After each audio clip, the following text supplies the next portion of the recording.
Here we are over the mecca of all trap shooters, the home grounds of the Amateur Trap Shooting Association at Vandalia, Ohio, where the Grand American Handicap Tournament is being held.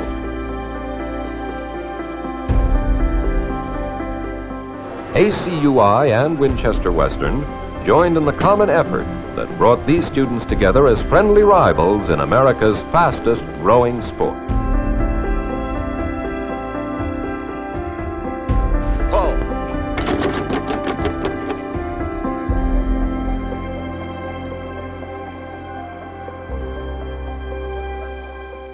Shotgunning for sport began in the late 1700s, when shooters would step up and take shots at live pigeons released from cages called traps. From the early days of the sport until now, the evolution of shotgunning has been enhanced, tweaked, and molded into many forms. Regardless of the format of today's shotgun sports, one thing remains constant: breaking clays instead of pigeons. But for many of the best shooters in the world, the shotgun sports are about more than breaking clays. For Sophia Bultema, a now 19-year-old college athlete, bunker trap is about breaking barriers and making a life she was never supposed to have.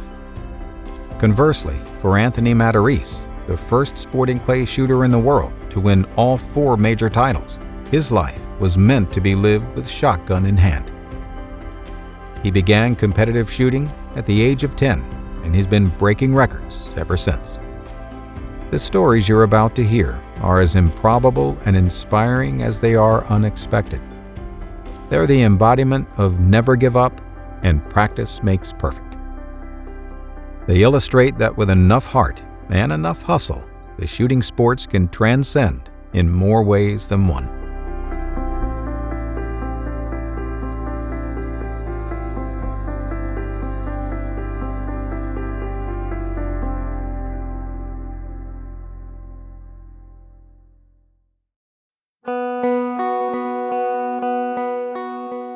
Early life was anything but stable for Sophia Bultema. Born a female in China during the one-child policy era, Sophia was cast aside early in life. Fast forward 13 years later, and this incredible young woman is now a world-class shotgun shooter, using her compassion and determination to build a worldwide reputation. On the firing line, she's a crack shot. Off the line, she's a fun-loving student, still finding her way.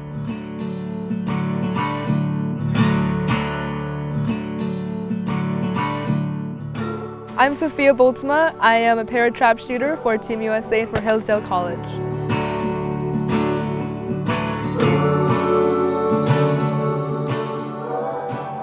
I think my parents really wanted me to understand that I can do a lot of things despite having one arm. My grandpa gave me a cute little .22, and I think I got that for Christmas when I was about like 10 or so. In high school, freshman year, my high school has a varsity shooting team, and my parents really wanted me to start doing that. So I got a little shotgun from the basement and I shot my 28 gauge. Worked my way up to a 12 gauge shotgun, got more competitive.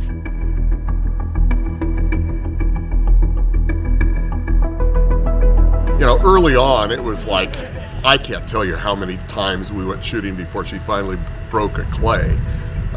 So it was a bit of an exercise in perseverance.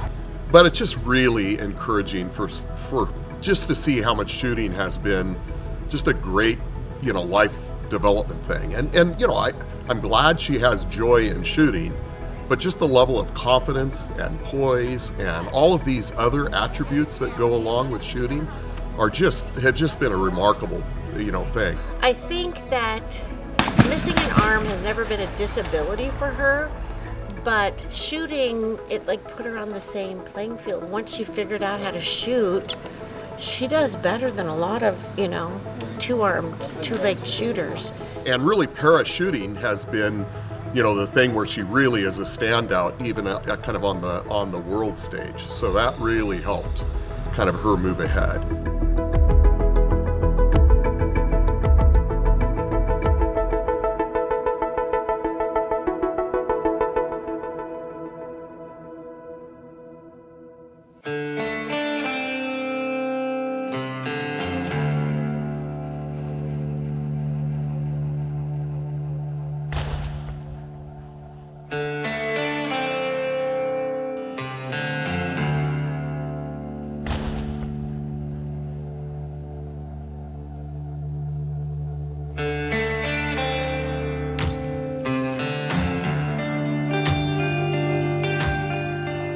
If barriers are broken one at a time, what about records?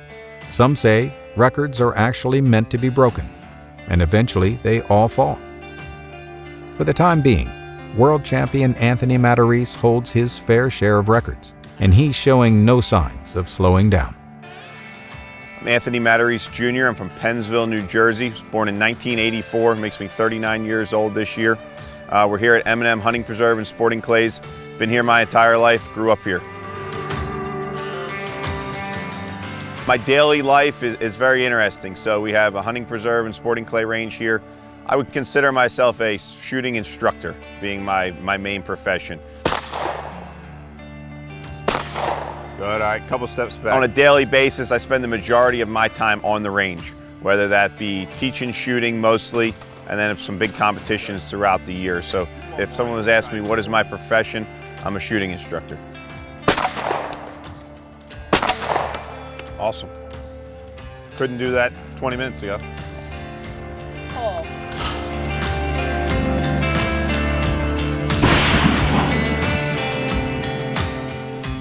So I've took sporting clays, obviously, both in my shooting professionally and my teaching, and took it very seriously. And the question that people ask me often is, how did you decide that you wanted to do that, or how did that transpire?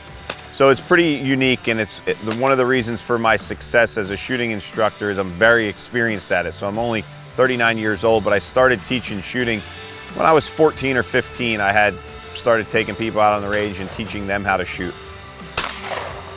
I like him as a person.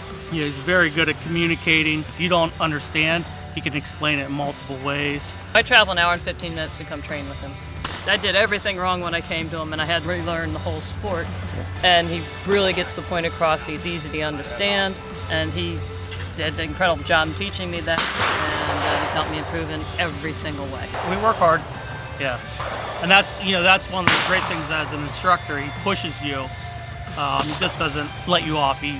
He pushes you and pushes you to be a better and better shooter. We're going to jump across, go over on the other side.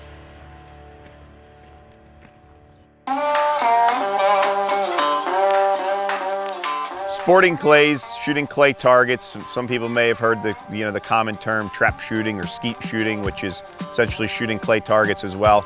Sporting clays is designed where it's laid out over a course similar to a golf course, where each one is unique. They're a little bit different. Some are in the field, some are in woods. We even have sporting clay courses in the desert. So in sporting clays, each station is unique, each presentation is unique. And what makes sporting clays both unique and challenging is that you have an infinite number of angle, speeds, and distance that can be presented to you. In the traditional games, which are much older, of trap and skeet, is more of a fixed distance, fixed speed, and every trap and skeet range is going to be more or less the same no matter where you travel to.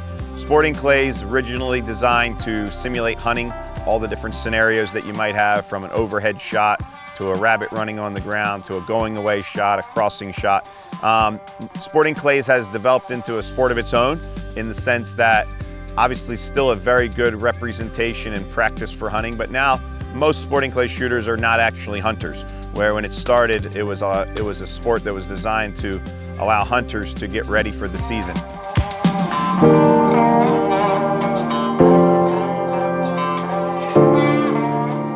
I think that there's a lot about sporting clays that people love. You're outdoors, you're shooting a shotgun, you have the exploding of a clay, you have the self-achievement, discipline. So what I think sporting clays does for a lot of people, myself included, and is the reason why I'm still doing it almost 30 years later, is that you're doing an outdoor sport, you're doing it with friends, you're doing it with family.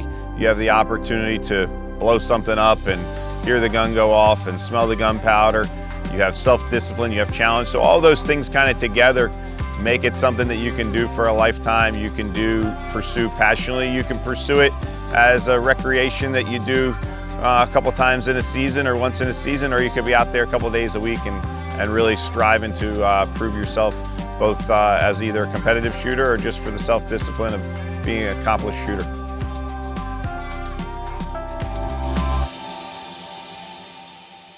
Looking at my shooting career, I've won 3 US Opens, I've won 2 World Championships, I won the National Sporting Clays Championship. My most memorable moment was winning the 2016 World Sporting Clays Championship, and I was the first American to win that. I won the World Sporting Championship, the World Feed Test Championship, the US Open, and the National. So I was the first person to win, first American to win all 4 of those, and you have to be an American, obviously, to win the National Championship. So again, kind of being the first is important to me. You know, it'll be done again for sure by someone, but they won't be the first. In shooting sports, if there's a legacy that I would want to leave behind or something that people associate my name with when, you know, time has passed and I'm no longer the best shooter in the country or the world at that matter, you know, what I would like to leave behind is really that I've shot for a long time and I was consistent, and that's something that I strive and plan to do, and I have done, and you know, I have a lot of years ahead of me. I've spent a lot of time teaching shooting, and I've created a lot of instructional content, both with a book that I've written and instructional videos that I have out. You know, something that I want to leave behind is all that material for people to learn from. You know, I hope that my name is associated with, you know, providing excellent content and instruction for people to learn from.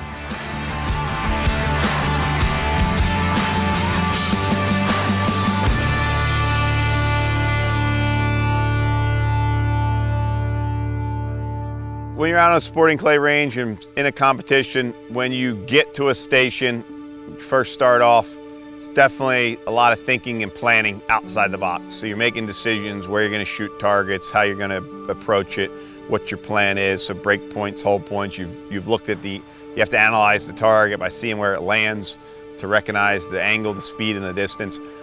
You want to kind of think of it though as you step into the box, it's like flipping a switch. So it kind of goes from thinking to not thinking, right? So when you step in, you're gonna really use your eyes, you're gonna let your instincts take over, you're gonna let your subconscious do some work for you. So outside the box, a little bit of thinking, inside the box, trying to keep the thinking to a minimal.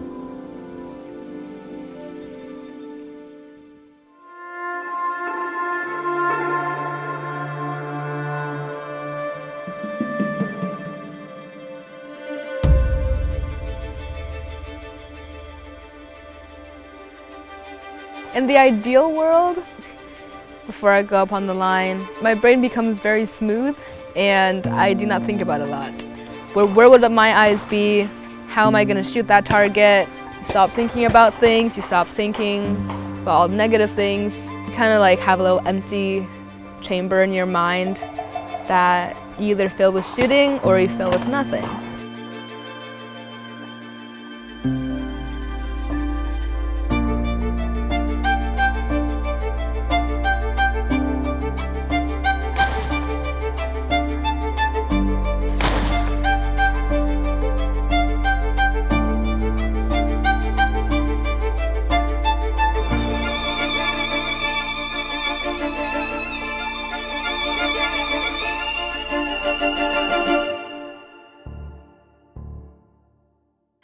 Bunker is the international and Olympic version of ATA or trap. There's a little house in front of you. You call pull on a little mic and a target randomly shoots out and you have to hit it. The targets are flying pretty quickly, about 70 miles an hour, sometimes faster, sometimes slower. They're about 45-degree angles. There are a lot of variations on angles and height and all that fun stuff. So that's kind of what makes it really fun for a lot of people. Bunker really takes the easy to learn, hard to master to a whole new level.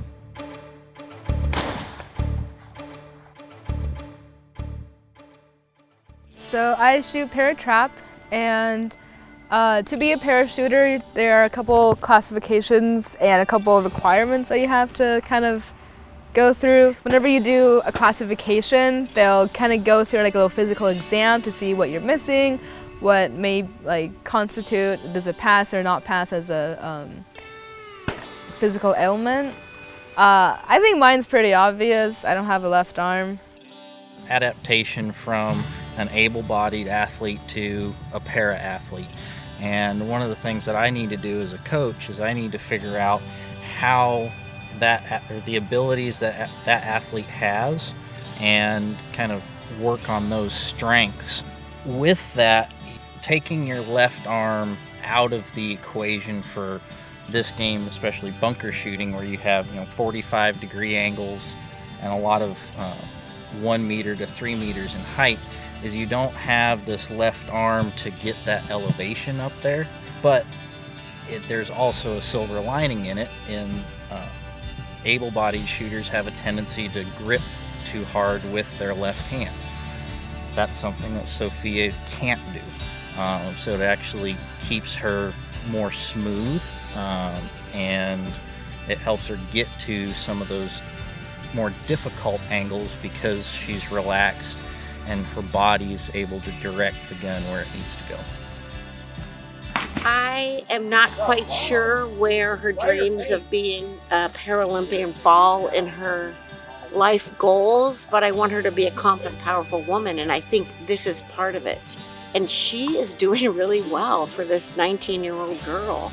Now she's making teams, national teams, as an able-bodied athlete and shooting as a para-athlete. So it's been a great thing, and Hillsdale's been just an incredible place for her as well. Coaching, the school, the facilities, the teammates. It's really been a great match for her. For the most part, I think I will want to stay with it as long as I can, go as far as I can with it, and just enjoy the time that I have.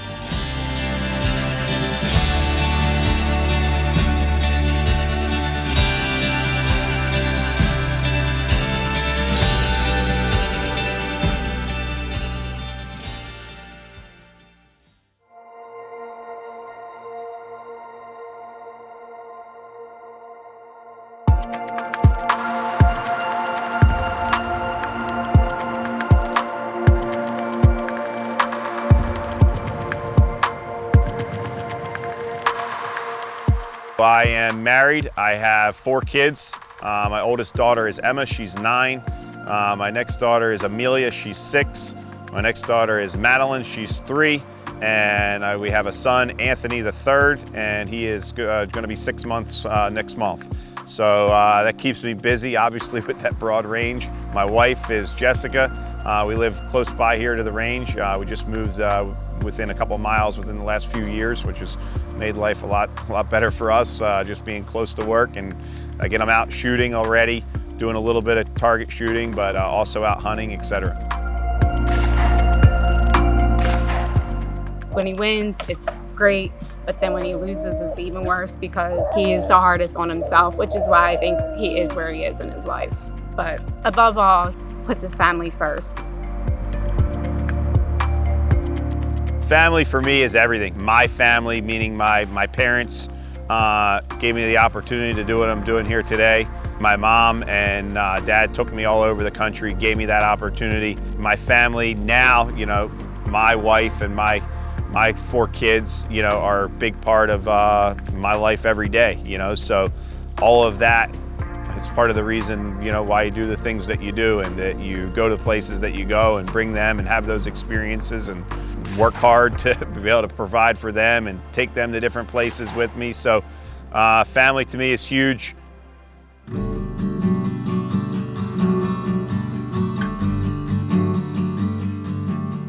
There's an enthralling connection that unites these 2 incredible people. Through their positive participation in the shooting sports lifestyle, they have each carved their own path.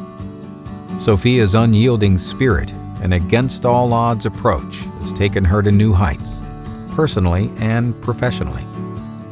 Anthony's commitment to discipline and excellence has kept the family business on the forefront and allowed him to achieve success unlike any other shooter before him.